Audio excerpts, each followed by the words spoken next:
It's a few.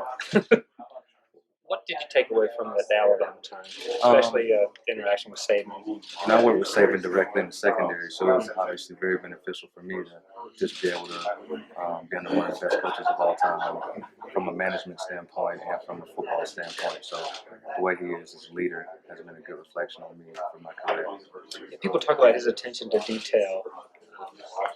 So when he was at LSU and he left an interview to go work on where the towel hooks were going to go in the locker room because he wanted them in a certain spot where guys would just have the natural flow. I mean, is it as amazing as people talk about? It's as advertised, coaching the details, just trying as hard as you can to get everything you can out of developmental players, but also he's very into developing the coaches as well, so it's at all levels.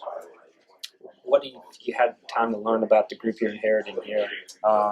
The group of guys had a couple weeks with them now, not a ton of experience, so good opportunity for me to develop those guys and have a chance to get to know them. Not a ton of bad habits because a lot of those guys haven't played. You got two of the older guys who've seen some action in Elijah and Mike, so looking for those guys to be leaders and kind of go from there. Is Mike full-time corner? Is there a possibility he could be safety too? No, I think he's just going to be a corner for now.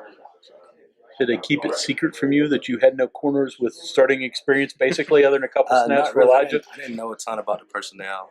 When I came up on my interview, they kind of told me some of those things. So it was good for me to be able to kind of see what they had, and obviously a good challenge for me as well as them to try to get those guys ready to play and develop them and get them on the field. So. Speaking of challenges, the way they play defense, the stack, putting those corners on the island, that's going to be a challenge. Those guys ready to play a lot of man coverage. Yeah, so we take it as a challenge, but also I'm going to enjoy trying to get those guys ready to do that. And as a DB, that's all you can ask for. So I'm excited about that challenge. Do you go in with a clean slate, or you try to get as much information on your guys as you can before you start working with them? Kind of from a personality standpoint, and obviously just a developmental standpoint. Everybody has a clean slate. I'm interested in their work ethic and their attention to detail and the things that they want to accomplish. So trying to figure out what their goals are as well as what they're able to accomplish on the field from a physical standpoint.